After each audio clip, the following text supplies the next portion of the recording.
So this is going to blow your mind, this idea. If you're not presently getting at least 2 to 5 deals per year from a loan officer, you're going to go, what was I thinking all these years? The LOs are always pursuing real estate agents and they've got deals to give you, but they just haven't, even if you're referring the loan officer deals, it doesn't mean they're going to reciprocate. LOs oftentimes will say that I want a referral partner. I've coached LOs, a company called the LO Genius, and all these LOs would keep calling realtors referral partners. My thing is, it's a one-way street. So how do you make it a two-way street? Here's the idea. I've done this with hundreds of loan officers that agents didn't even think it was like a dormant lead generation program. And once they learned about it, it got the flow of buyer business. And here's the surprise, listing business will come your way.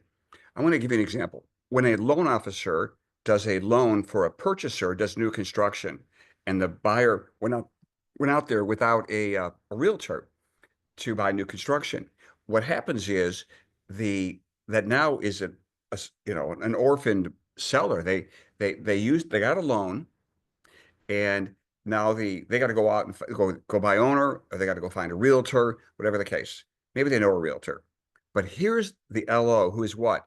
A person of influence. And I'm curious how often you have actually presented your listing interview, not your business card, your listing interview to loan officers. I pitched loan officers for feedback. Hey, Bob. Hey, Sally. Can you give me feedback? I want to show you what my listing interview looks like and see what you think.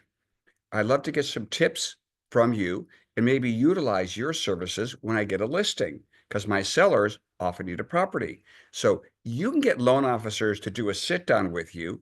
The question is your listing interview amazing or less so? Which again, what's your level of competency that a seller's going to judge or a loan officer who should be a referral partner?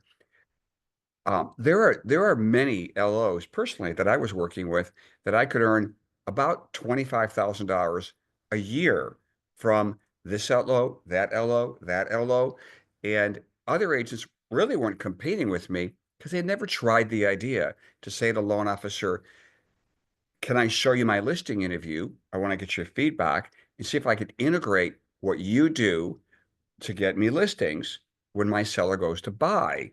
And LOs will absolutely take that meeting. Why? LOs are from Mars, realtors are from Venus, and LOs they can't figure a way to get a date with us, so to speak. The LOs are always trying to figure out, what can I do for a realtor that doesn't cost me any money? I don't want to buy in Zillow leads. I don't want to buy realtor.com leads. I want to see if I can do something with them. Well, here's that something with them. But first, you've got to have a real dynamic listing interview. And over my years, agents have said they're almost embarrassed. I hate to say this, that somebody would actually judge their listing interview. But you're not, you get a seller, that's one deal. You get a loan officer, their value in referrals in a year could be, let's call it $25,000. It just depends on what they're going to give you. It could be 100 grand, depends on your market, depends on the average sale price.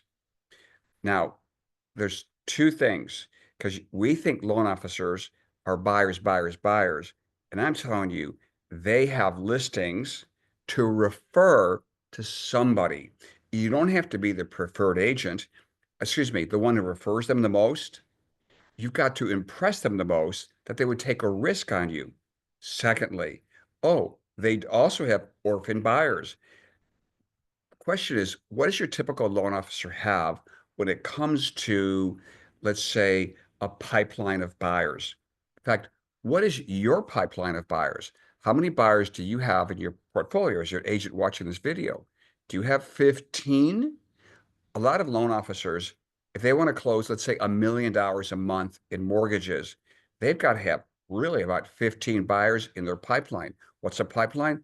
It's a pre-approved buyer. Now, the pre-approved buyer then goes out with what? The LO to look at houses? They go out with an agent to look at houses. And some agents are part-time, some agents fade away and leave the business or abandon their buyers. What happens is they're now orphaned buyers. Most LOs have a portfolio of 10 or 20% of their buyers are either turtles, if you will, or they're orphaned. Nobody's working with them. So, what is your buyer presentation that you can actually show the loan officer? That what do you do? And I've got a great idea for you. It's called Leap. It's a different video, and this is how I landed. You may have heard of this company called Enterprise Rent-A-Car. When I was living in St. Louis, I did the LEAP presentation, which is the same one I did for loan officers, the same one I did for FSBOs. So every listing interview contained LEAP. It's an acronym for how things are going to get done. It's also very memorable. So you can either show up and give your loan officer your business card and say, I'll take care of your clients for you. Or you could demonstrate that by showing your LO, your buyer presentation, or your listing presentation. If you want help, obviously go to bornbravemindset.com and ping me. And I would be happy to take a look at your listing interview, your buyer presentation, and see if we can help you sharpen it up. As we wrap this up, who has a constant stream of buyers? As an agent, you're always trying to think, I got to buy all these leads. I got to figure it out. It's a loan officer. And I'm going to jump into an idea real quickly here about buy owners. When you're interviewing with that buy owner, you're at their kitchen table, you've done your first walkthrough, you're going to ask them the following question. As a buy owner, have you been inundated mostly with realtors or loan officers? Because my thought is you're probably inundated with loan officers. And they're going to say, Brian, why would loan officers call me? Well, they have a pool, just a huge portfolio of buyers. If they don't buy, the LO doesn't get paid. So there are a lot of proactive loan officers that will call upon by owners because they're trying to get a really good LO is not just, no offense, giving the buyer to a realtor.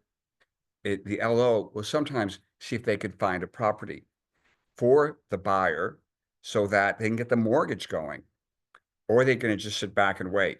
There's a way to integrate a LO into a buy owner program for their own benefit. Again, I got another video for you on that.